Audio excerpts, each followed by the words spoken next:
All right, we'll get started with our webinar. So hello, webinar attendees, whether it's good afternoon or good morning. My name is Marisa Morales, and I serve as the Vice President for Network Leadership with Campus Compact. We're so happy to have you as part of our inaugural Campus Compact National Webinar. The topic for today is University Junctions, Connecting Writing and Service Learning Across Campus. And we're here with our wonderful and talented presenters from the University of Northern Iowa, Rachel Morgan and Deb Young. I'll be introducing both of our presenters shortly, but before I begin with the introductions, I just want to remind folks of the other webinars that we have on the docket for this year, and encourage you, if you haven't already signed up, to look at what we have and sign up for those as well. You can find those on our website, compact.org.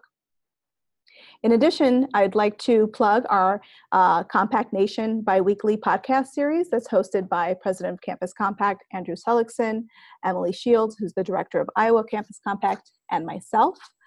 So please check out our biweekly Compact Nation podcast on all of your favorite podcast listening apps, whichever they may be. Our next episode will be released today and features an interview with Mike Caulfield, who discusses his techniques for teaching students how to quickly identify unreliable news, something that we know that we're confronting on a daily basis. So with that, let me move on to introductions. First, I'd like to introduce Rachel Morgan. Hi, Rachel. Rachel's the co-director of Cornerstone at the University of Northern Iowa. Cornerstone is a first-year integrated communications and writing course. Rachel also teaches writing and literature classes. She's the poetry editor of the North American Review, which is America's oldest literary journal.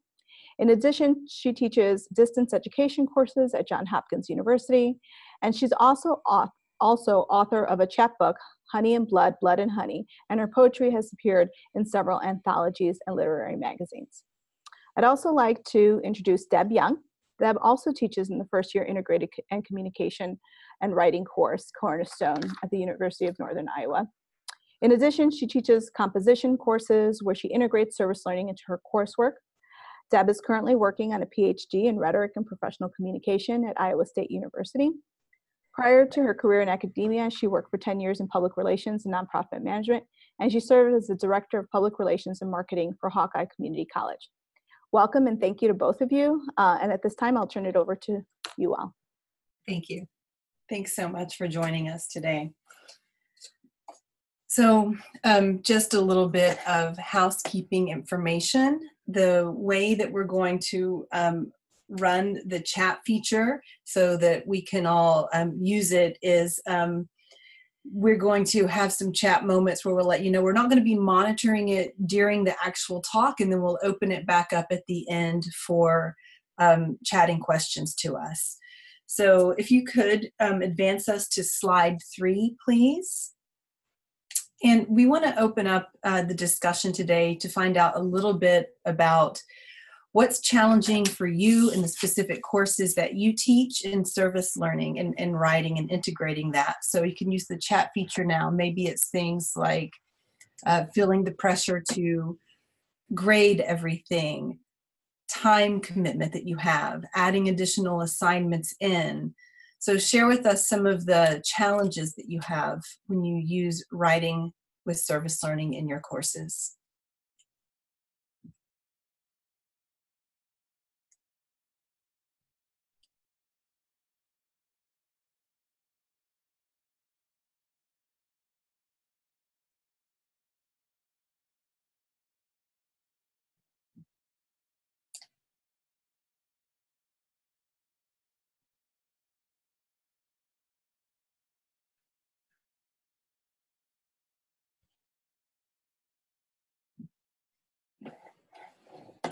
On our end, we don't see. Okay, let's see. Now, yeah, we see some chats coming in now. Perfect. Thank you. Thank you.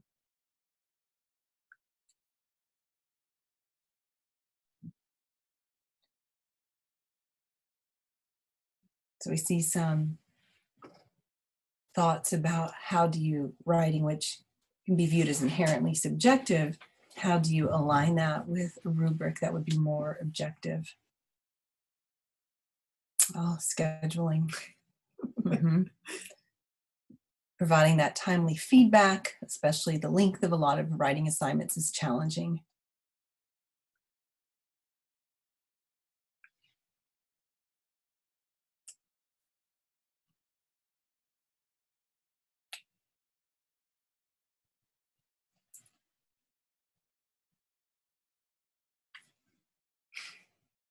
Very true. Grammar skills are always a challenge. And we recognize, let's see, co-curricular. Oh, okay. So when you're not getting credit for the assignments, how do you get students to get them to actually complete them? Interesting. Student reluctance. Mhm. Okay. Wonderful. That's great. Yeah. Okay. Very good. Well, if there are additional ones that are coming through, because I know sometimes there's a little bit of a delay between what you're typing into the chat and what we're seeing on the chat, we're going to go ahead and just start kind of introducing here. And if additional things come in, we'll kind of pull those as we go along. Yeah, feel free to share, because we're going to circle back and hit a lot of these points as well. So looking at the next slide, what we want to talk about today for some of the overviews is we're going to look at where the specific course is. We recognize this webinar is called University Junctions, and our background is in literature composition, but service learning is across the whole university. So we're going to talk a little bit about the continuum of writing from course degree, specific programs. Deb is going to cover a little bit of the scholarship, specifically deans, of how we incorporate service learning and writing. And we're going to talk about connecting writing goals that you have to learning goals in the course. And then probably everyone's biggest bugaboo is, how do we assess that writing once the students have established it? So that's an overview of what we hope to cover today. And then moving on to the next slide, what I want to talk about globally first is the continuum of writing in the course to the degree. At the beginning, we were introduced as being from the University of Northern Iowa, and I wanted to say a little bit about the program that we both teach in. It is co-curricular, and it's from Languages and Literatures and Communication Studies. And UNI is a comprehensive Midwestern regional university with enrollment right under 12,000. And Cornerstone is a first-year experiential course. It's a cohort program, and it's year-long. And so because we are establishing two disciplines in one course, we've had to do a lot of questioning and thinking about how do they come together? Where does this course matter in a degree? And so what we do are annual assessments, and just this is thinking big picture. And this is an AAC&U value rubric for written communication that we've used to assess our student writing. We've altered it a little bit. But what helped us think about this is, one, over on the far right-hand side is benchmark. That's where we expect to see our freshman students at the end of their freshman year. And then 4 is that capstone, where we would like to see them by the time that they graduate. So we really do find in a lot of our assessments, whether it's writing and speaking, we are really looking at students around the 1 to 2 marks. That's kind of where they fall. Now, looking at the next slide, I want to talk specifically about the course that you have in mind. So think about a specific course you teach that uses service learning and writing. Where does it fall along the continuum? So I talked about the larger college in general, but it might be very helpful for you to think about a program or a major or a minor that you teach in. And then in every program, major, minor, we think about writing, there's jargons. That means the necessary professional terms and concepts that a student needs to master. Style is the format and form that the writing will take. Is it going to be an essay? Is it going to be a pamphlet? Is it going to be a report? What do we expect the students to be able to do when they go into their professional field? And then when we think of genre, we're pretty comfortable with genre as a kind of category. But when we think about genre and service learning, are we asking them to do academic writing? Are we asking them to do professional writing? What kind of literacies do we want? Is it something that's civic? And so I'm going to give two examples on either end of the arrow here. And when you look at the left-hand side, on the start of college, I think this is a pretty challenging course because a lot of times it's a composition class, mixed majors, students are early in their sequence, so you have to think, what jargon are you asking them to master, what style, what genre? And a lot of times what you're doing, if you're over here on the left-hand side of the arrow, is you're teaching them how to be a college student. So that might mean that your service learning is more aligned with research. For example, creating informational speeches that could relate to a service learning partner. I'm going to speak more about it when we talk about some specific projects, but I taught a class that partnered with our local food bank, and students did a research project on food labels and nutrition and the FDA, and they provided easily accessible information for the food bank that they could pass along to their clients. An example on the right-hand side is from a nursing program, and students might be asked to give a free biometric screening for a campus community or a community outside of campus. And so they might do things like assess someone's blood pressure, and then they would need to know the language, that jargon, have good oral communication with their clients, their patients, and then have pre-prepared pamphlets to print out and to provide information on the results of that biometric screening. So that's just a little bit of example of thinking about your course specifically. Moving on to the next slide, Deb is going to talk a little bit about the scholarship and the lit review. All right. So if any of you are familiar with the work of Thomas Deans, he is really an outstanding proponent of using writing in service learning and different ways that you can achieve that goal. And he talks really about 3 different ways that you can write in service learning: writing about the community, writing for the community, and writing with the community. So writing about the community is a very, very standard approach to incorporating writing into service learning courses. So the students are doing some form of community service, whatever it may be that's appropriate for the program. And then they are doing writing assignments developed using that service as their content. So this is where you're going to see a lot of the traditional writing assignments.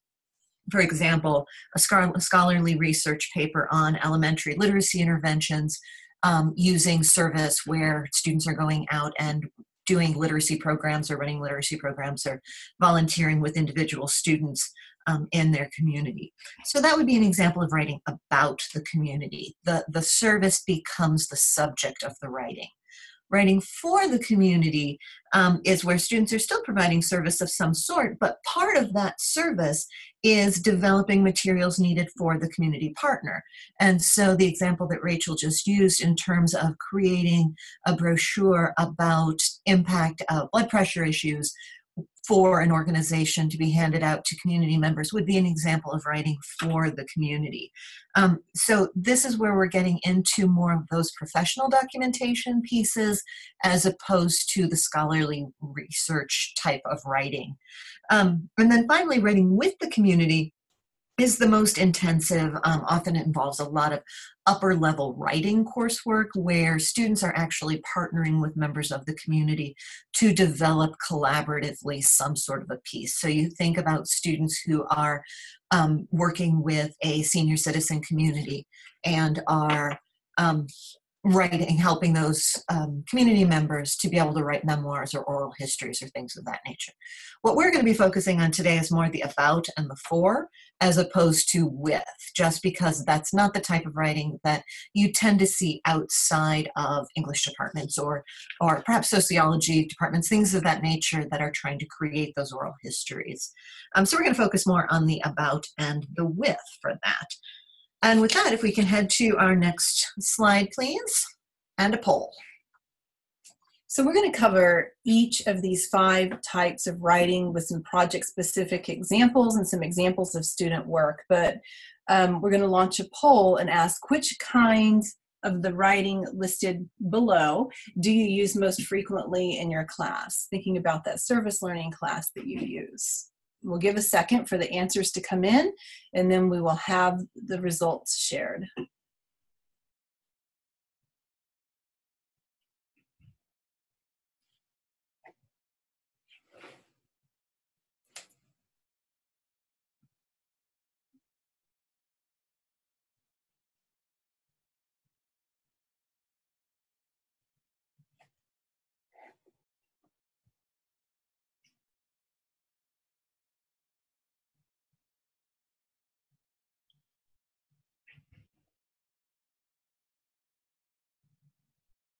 I feel like we should have like added some music or something during these periods of waiting.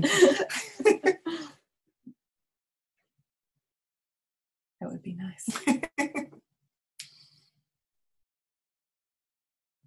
Oh, Wow. wow. Okay, so we see a lot of reflection. I guess I'm not surprised that that's the most, because it is, oftentimes a sort of best practice of service learning that you incorporate along the way, and it does work at every level.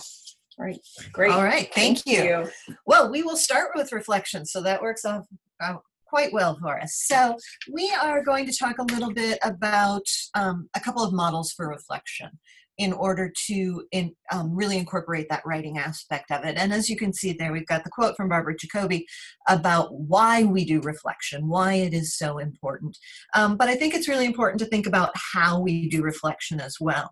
And Jacoby, again, sorry, Eiler, Giles, and Schmiede talk about the 4 C's that are absolutely imperative in reflection, that it be continuous, connected, challenging, and contextualized to help our students really make that connection between what they're doing out in the field and their volunteer experiences and what they're doing in the classroom with that content knowledge, and really making sure that we're connecting those two. The thing that makes reflection so fantastic for increasing writing in your service learning class is that you can really do some great work in looking at the form of that reflection, because form really follows function in this case. And so when you're thinking about your writing goals for your course, when you're thinking about that continuum that Rachel was talking about at the beginning, think about the sorts of styles of writing that are important in your area. So for example, business classes, perhaps it's that students need to be able to write memos or professional emails. Perhaps you have an electronic communication component in your program, and so blogs are a more logical choice. You can really tailor the reflection format to fit what is necessary in the communication of your course. So for example, our course being an integrated oral communication and written communication course, we'll do reflection written, we'll do it in groups, we'll do it individually, we'll do it standing up and speaking, just because we can find ways to meet those communication goals of the course through the reflection. If we could have the next slide, please. Ash and Clayton have done a lot of great research on critical reflection and service learning, and they've created what they call the DEAL model, and you've got an example of that up in front of you. And basically what DEAL stands for is describe, examine, and articulate learning. So their theory is that when you actually create a reflection process that moves students beyond that surface level description, you can then use that reflection both as a way to help students connect their learning and their practice, but also as a place where you can assess that student learning as well. And what they really focus on to kind of move students through these 3 layers is a series of 4 questions. So what did I learn? That's that description section. This is where a lot of students stop in their reflection, and perhaps you found that in your student work as well. But moving them past that, how did I learn it? That's the examination when we're connecting it to the objectives and goals of the course. And then finally, the articulation of learning gets us into why does it matter and what will I do in light of what I have learned. And the way you word those questions will be different depending on your subject, depending on your area. But it really is a great model, like I said, to move students past that surface level. I went in, I did the thing, this is what it looked like, to actually helping them move past that and start thinking about how did I actually learn whatever it is that I learned, what does it matter, and what will I do now? Which I think is really an important next step to be able to get those students to. Okay, next slide, please. So the next type of writing that we want to talk about is research. And this links back directly to deans writing about the community. If you teach a course that was closer to that continuum, to that left-hand side, or even on the right-hand side, this might be a wonderful first step because it provides literacies and understanding about your community partner. So some common assignments for research might look something like an annotated bib, an informative speech, an inquiry essay, presentations. And we found one of the best ways that you can really make this happen is to integrate willing librarians at your institution. On the right-hand side, you can see this is a picture of my class working with our wonderful service learning librarian here, Anne-Marie Gruber. And she uses this model, think, feel, do. And the think is when the students investigate the research, they find out about it, then how do they feel about that? How do they react to it? How do they then translate that into action, which is you going into the community, working with that service learning partner. And I want to speak a little bit about the project that you see the students working on here.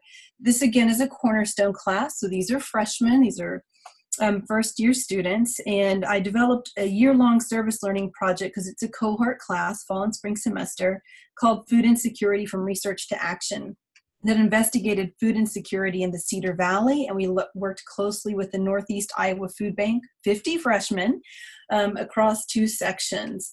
And then if you'll move on to the next slide, I want to share some of their results with you. So the first thing that the students did, I wanted them to be competent in working with their community, having, again, that jargon, having that good research. So this is a slide that a small group of students created, and they were looking at what is the definition of food insecurity according to the USDA. And then they were looking specifically, we're located in Black Hawk County, and you can see that we're above average in food insecurity. And so the students presented this information, and to close that feedback loop, the librarian was actually in the class when the students were presenting this information. So it was really nice for them to see a little bit about how do you cite, how did this information inform the work that they then went into the community to do. And if we move on to the next slide, I want to talk a little bit, I think, about the importance of research in service learning. To me, it comes back really to the work of Tanya Mitchell. In her article, Traditional versus Critical Service Learning, Engaging the Literature to Differentiate Two Models, she says, without the exercise of care and consciousness, drawing attention to root causes of social problems, service learning may have no impact beyond students' good feelings. If we're asking our students to go out and to do research or to volunteer, they may feel good about it, but do they understand, what happens, why they're doing that? And I think it's that care and consciousness that Mitchell emphasizes that really that research portion brings in. You might notice on the left-hand side, there's a student response, and this I gathered through reflection, not the research, a different part of writing in the process. And you can read what the student wrote. It was very impressive to me because I've taught composition for a number of years, and this student experienced a true paradigm shift for how he thought about poverty. This service learning, writing, and experience and research really changed a fundamental societal concept and idea for him. And I really think that research was imperative in that step. So let's move on and talk a little bit about narrative. And now with the discussion of narrative, we're moving from writing about the community and writing for the community. Deb and I are involved in a larger narrative project with 2 community partners in the Cedar Valley. And currently, with my Cornerstone class, I'm working with Habitat for Humanity in the Iowa Heartland. And on the left-hand side, you can see this is one of their typical flyers. And part of service learning is meeting the client's need. And they need their stories told. And they said, when I met with them, they're very good at having their clients' stories told. But what they lack is telling the story of donors, telling the story of volunteers. And so you can see they want to connect that triangle. What do the clients then understand about the people that fund, the people that build? what do the people that build understand about the people that pay? And so in narrative, we're going to be doing some interviews and then writing the stories about why they donate, why they volunteer, and then providing those to Habitat for them to share on flyers, website, social media, things that they circulate, so that it's not just the client stories who are told now, but the stories of everyone else who works with them to make that community partner function. If we can go to the next slide then, please. Similar project that we're working on in my class, where we're dealing with the Salvation Army, except we're looking at client, volunteer, and staff narratives.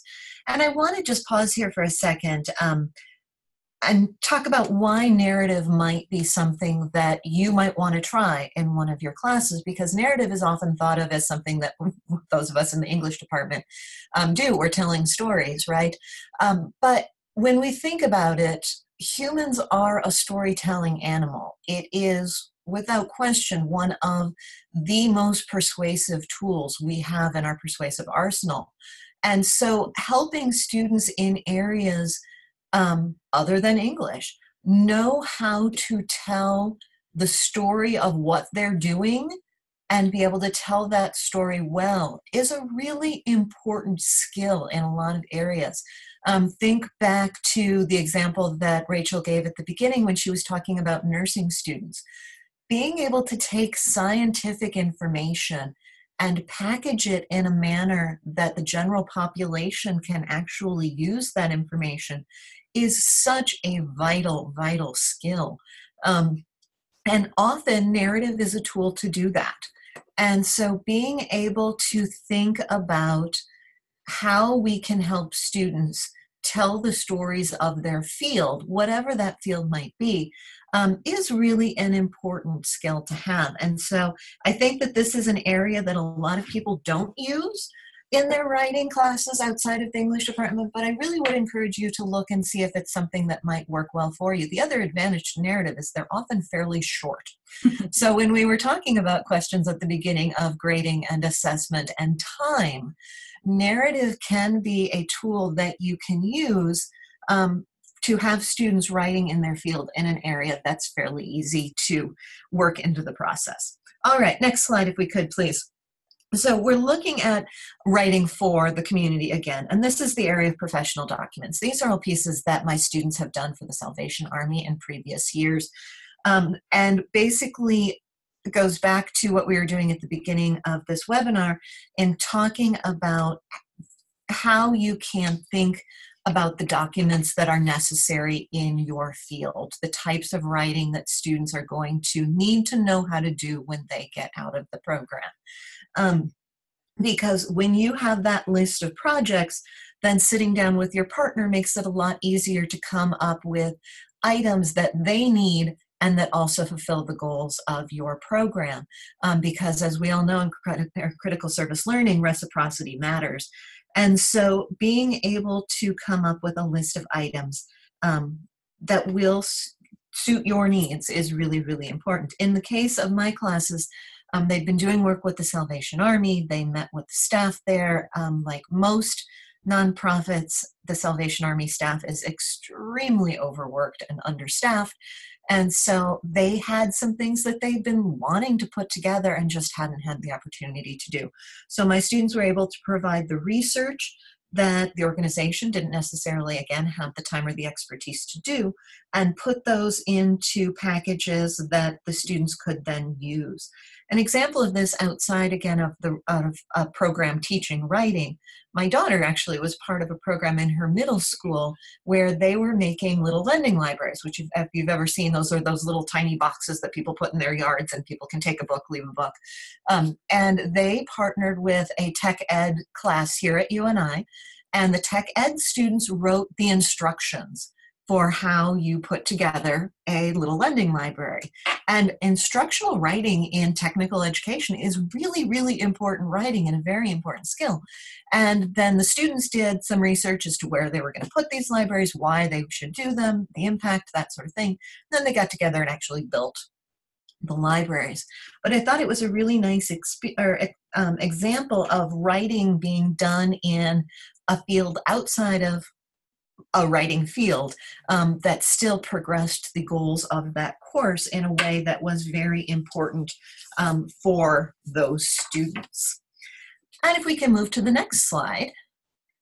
And the last kind of writing that we want to talk about are discipline-specific documents. Likely you're going to get to these if you were on the far right-hand side of that arrow when you're looking to bridge that gap between degree and profession with students. And we're using, with permission, 2 examples from wonderful professors at our institution, UNI. On the right-hand side, you can see some rain barrels that Dr. Wendy Miller and her art education class created. So these are students who are juniors and seniors, and they want to go out to usually be elementary, middle school art teachers. And what they did was they created a lesson plan to design these rain barrels. So they designed them, so they did backwards design, wrote the lesson plan for how they would do this in their own art classroom when they had it. And then they partnered with our community and auctioned the rain barrels off. And so it did raise that level of consciousness of water conservancy. And I'll talk a little bit about the community impact again when I cover the second one. But so the students are leaving with something that they've created, something that they've made, and also this lesson plan that will they're likely to use in their classrooms. On the left-hand side, it's Dr. Jennifer Waldron in exercise science. And this is again, 300 level class in social psychology of physical activity. She had students partner with either elementary students or a client in a retirement community. And these are folks who are going to go into exercise science. And she had her college students modify the textbook knowledge about moving around, kinesiology, exercise, to help create an individual exercise plan for everyone from an elementary student to someone who lives in assisted living. And the project helped establish a strong practitioner and patient rapport that's going to be necessary to many occupations in the field. And then in addition to this, the college students left a report or kind of write-up for how to continue to integrate this kind of exercise into their life once they were done with that partnership. And I said that I think that this points back to, again, raising consciousness of the efforts within the community. Going back to Mitchell's work, she says that 3 hallmarks of critical service learning are to redistribute power for all participants in service learning, to develop authentic relationships in the classroom and the community, and to work on a social change perspective. So not only are the students leaving with a kind of artifact, a kind of writing that they're going to be expected to do in their profession, but there's also a kind of social good that comes from this as well. Let's move on to the next slide and talk about everyone's big bugaboo, assessment. So we have a poll for you and also an opportunity to chat here. So the poll is, do you grade every piece of writing you collect? So you can think, yes, I grade all of it, most of it, or none of it.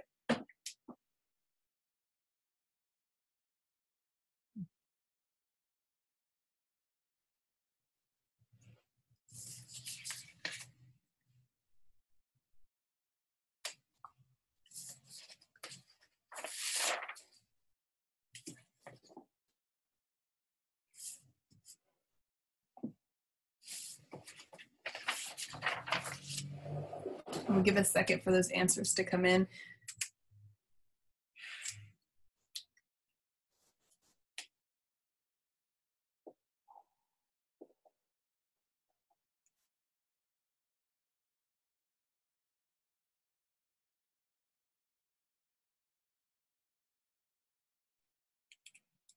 There's also an opportunity.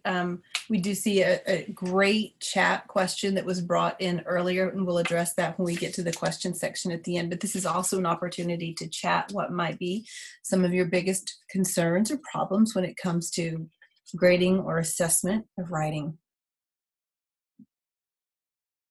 All right, so we can see most, 56%. Great. So moving on to the next slide, we want to talk a little bit about how do we manage all of this writing? Well, first of all, And these are kind of, I think when we were envisioning this section of the webinar, some of it really is closer to a paradigm shift. How do we think about this stuff? We think of grading, like writing down a letter, writing down a number is summative, right? That here it is, nothing is gained, nothing is revised from this, this is what it is. But it helps to think about the word assessment, which becomes formative. And this Dean's in the article that we've been referring to says, assessment can be designed for summative purposes and used at the end of a process to measure and document outcomes. It can be designed for formative purposes and used during a process as a way to continuously improve both the process and the outcomes. I think that all of us as educators, we are kind of working against a model, a K through 12 model of we've inherited these students that are taught, here's the grade, here's the final process, done and move on. And it's helpful if we think of process over product. What are we doing to teach our students? How do we scaffold that? As a writing instructor, it's very natural for me to think about the process of brainstorm, of drafting, maybe a couple of times, of workshopping, a final draft and a revision. In some of the classes I've taught, writing classes I've taught, I grade a revision rather than a final draft.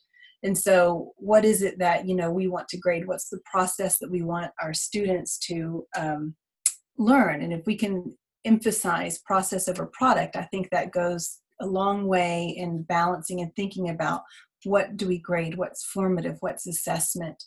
And Deb is going to now talk about some assessment self-checks on the next slide. All right, so a couple of different things here, and part of this is going to address the really great question that Cinda, and I hope I pronounced your name right there, raises for us, which is the ethical consideration of having students create work in an area that they are not necessarily expert in. We're asking students to write as insiders, even though they themselves are outsiders. And that is a really important thing to keep in mind. And I think that this assessment area is one of those places where we can involve that question. So thinking about the fact that not all writing requires a response. And from our poll, we saw that most people do in some way grade the writing that's coming in.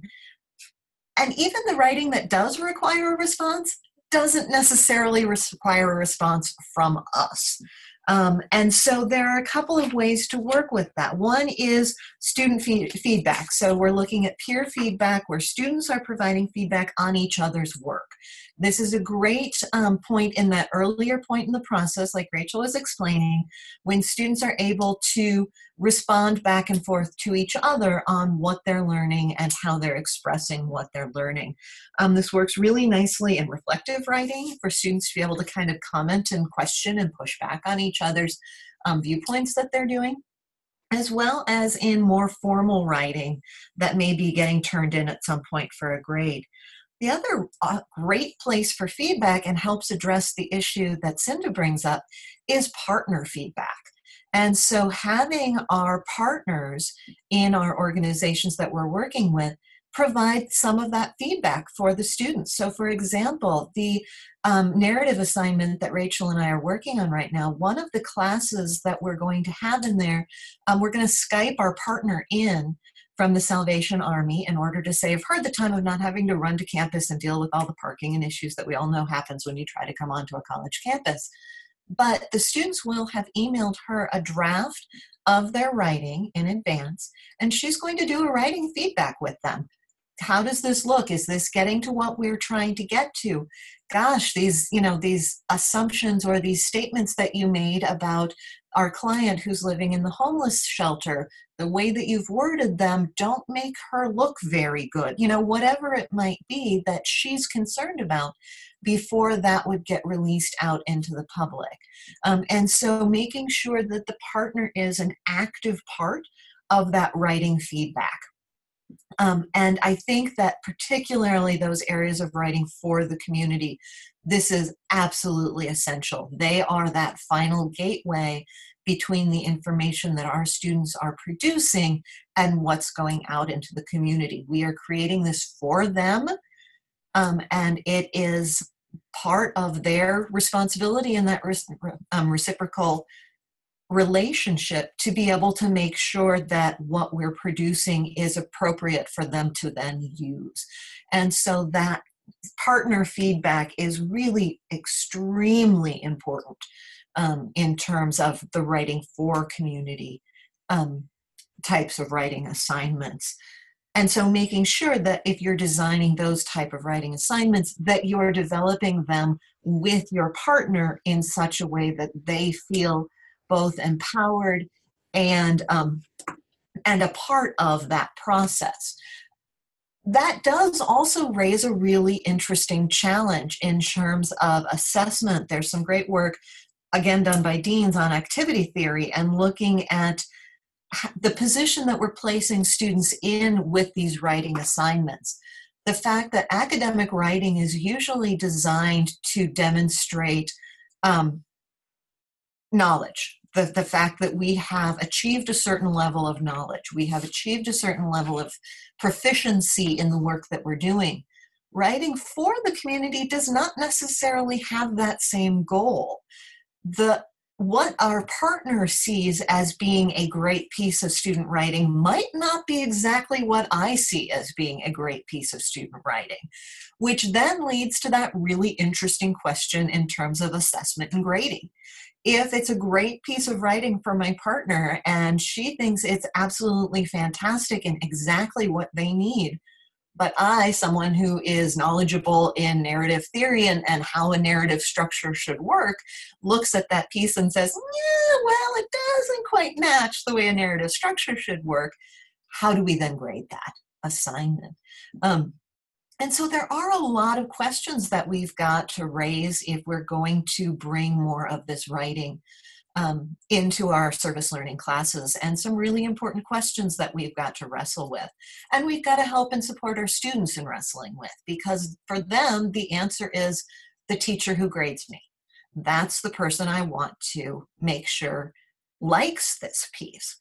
And in the end, that may not be the most important person in this partnership. It may be that the partner's assessment of what is good writing is more important than mine. And I've got to be comfortable with that if I'm going to make that sort of an assignment.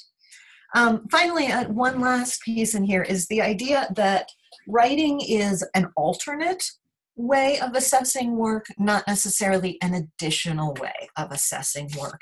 And so back to that question of course goals that we started all of this with. If there are specific course goals that we want to make sure we're achieving, then are there ways that we can use writing as a way to achieve that goal, as opposed to, say, a test or a quiz or other assessment examples? So, for example, if we talk about business students needing to be able to master professional email, then maybe instead of a short quiz on what it takes to make a professional email, what that's supposed to look like, maybe we have our reflections in the form of a professional email. And part of that assessment of the reflection then is in terms of content, and part of that assessment is in terms of form. And are they using the proper techniques and style and jargon that we talked about at the beginning to really incorporate that professional writing, the professional writing requirements that we're looking for in the course? Are they fulfilling both the subject need as well as the style needs of that writing? And when you look at it that way, that helps us really see writing as a little bit more manageable, because I recognize that it can be a whole lot easier to run a test through a Scantron than it can be to read a bunch of reflections. But if we're looking for alternate ways to meet class goals through writing, as opposed to additional assignments or assessments, that can help us manage that workload a little bit better. All right, so we wanted to keep this last portion of our time together for your questions. And I think that working with that through the chat function works pretty well. So if you have a question that you would like addressed, please put that in the chat. We'll all be able to see it, and we can have some good discussion here in terms of helping each other out in how we can better incorporate writing into our assessment and into our service learning courses. So I'll open that up to you all here. And as people are adding their chats, Marisol, if you would be willing to flip through a slide here for us. You've got our contact information. This chat, or this webinar will be on our first question. Will we have access to the slides? The entire presentation will be on the Campus Contact website in some way. They were going to have that available to us, but absolutely we can provide these slides to you. I know that Campus Compact has the email list of everyone who is participating in this, so it would be very easy. This is simply a Google slide doc. We can easily share or email that to the participants to make it easier. The other thing that you'll find later on, or if you'd like to contact either of us directly, you've got our contact information there. At the end of this slide deck, we also have some additional resources and some additional sources that you may want to check out, all the things that we've been citing and mentioning throughout the presentation. If you would like to dig into this a little bit more on your own, there are a whole lot of sources available to you.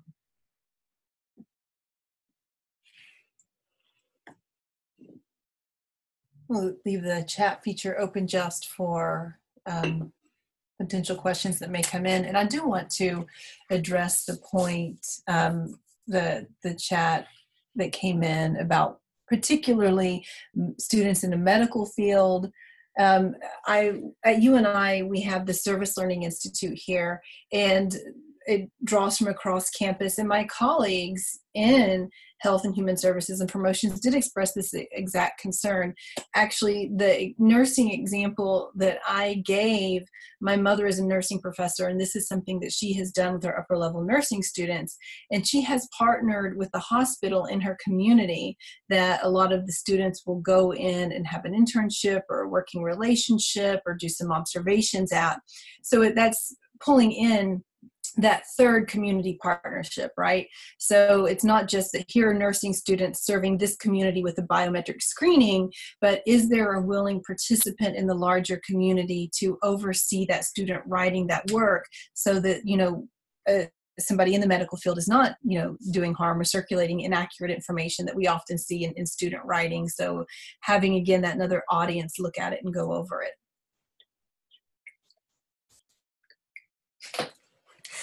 One of the other things that, as we're waiting to see if there are additional questions coming in, that was raised at the beginning of this was the question of grammar. And that is something that we get a lot as writing instructors, because there is a real question between kind of that content and style question and the importance of grammar and mechanics in student writing, and that we have absolutely seen a real decrease in student understanding and mastery of grammar and mechanics.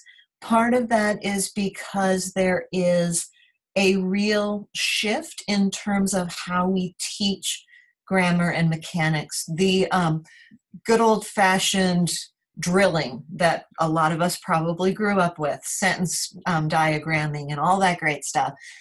There's been a real shift away from that in the literature and in the scholarship, because studies have shown that that's not a great way for students to master those concepts, that they are far better understanding grammar and mechanics in context than in kind of that constant drill sort of a style. And so I'm going to actually pop our video back up here in case you want to see us as we're talking. And so that becomes a real challenge, because if you're not drilling students in grammar and mechanics, how are you providing that feedback? And this is something where, as you're getting those responses from students, that is the best spot really to address those grammar and mechanics questions. So as they're coming in and you're getting these reflections that you're struggling to get through because of grammar and mechanics questions, I'll often tell my students that I used to hire people in my job before I was a professor. And those sorts of reflections would, if that was a job application, if that was a cover letter, I wouldn't bother to read. They would go straight into the garbage, because it's just not worth my time to try to get through that sort of just, for lack of a better term, sloppy writing.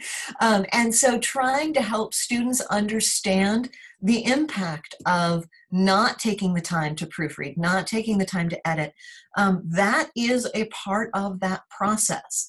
It's not the first part of the process Rachel is talking about. It's toward the end of the process that Rachel is talking about, because for many students, the fear of grammar and mechanics stops them from writing in the first place. So we want to take that fear away, especially in reflective writing, because part of reflective writing is to get them to work through their thoughts and their ideas and their emotions and their experiences. But there is a point at which they have to stop and say, okay, is this meeting the professional requirements in my field? And if it's to the point where you can't even read through it, then it's not. And so being able to take that back to students and say, okay, you know what? I can see we're having some struggles here.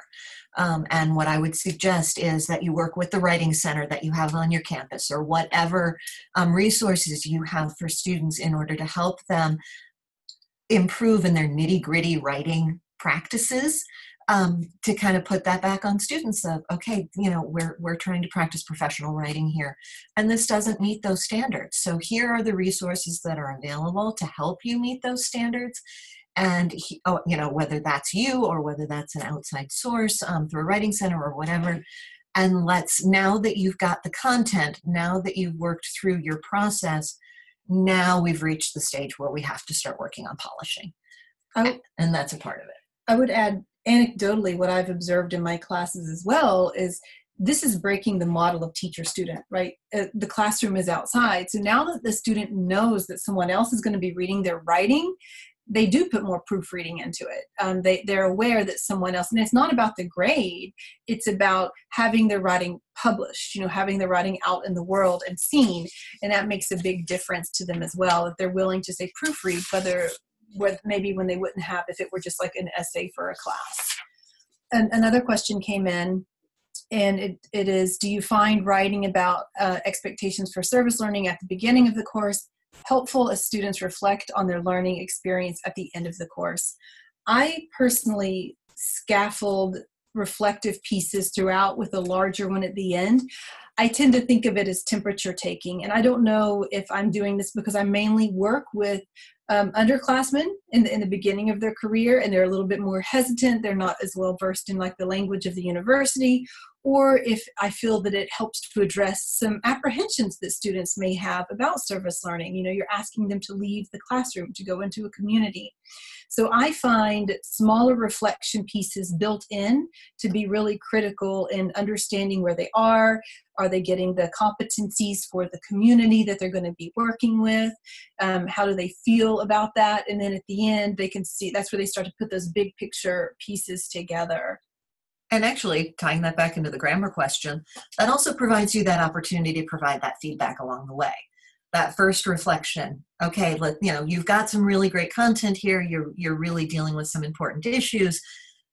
But let's remember that this is a professional writing piece, and you do need to take that final step of polishing. Keep this great content, but let's think also about how this is being presented going forward. The other point of this question was the third question on the deal model. So just to run through those again. So first one is, what did I learn? Second is, how did I learn it? Third is, why does it matter? And that is such an important question, particularly in terms of transferability. As we're developing, competencies in this course, it's really hard for some students to then take that into other courses, which is part of the reason why those of us writing instructors struggle to then hear feedback from people outside of the writing department saying, but our students still can't write. Trying to help them figure out that transferability, that what they're doing in your class also matters in other classes. And then the final question is, what will I do in light of what I've learned? So those are the 4 questions. All right. Well, it looks like we are reaching both the end of our time and the end of our questions. So we will toss this back to Marisol to wrap us up. Wonderful. Thank you so much, Deb and Rachel, for sharing your knowledge and experience on this topic as part of this webinar. It was truly engaging and meaningful. And thank you for all the attendees for your participation and engagement throughout the webinar. I want to encourage you to fill out the evaluation survey that will be in your inbox shortly, and we'll try to also include copies of the slides. We really look forward to your feedback as we're moving forward and continuing this national webinar series. I also want to remind you our next webinar is September 27th at 1 p.m. Eastern, and it's racial equity across college and high school. It's about liberation and transformation, not diversity and inclusion. So we encourage folks to be part of that, as well as to check out our podcast. Thank you again, and until next time. Bye, everyone.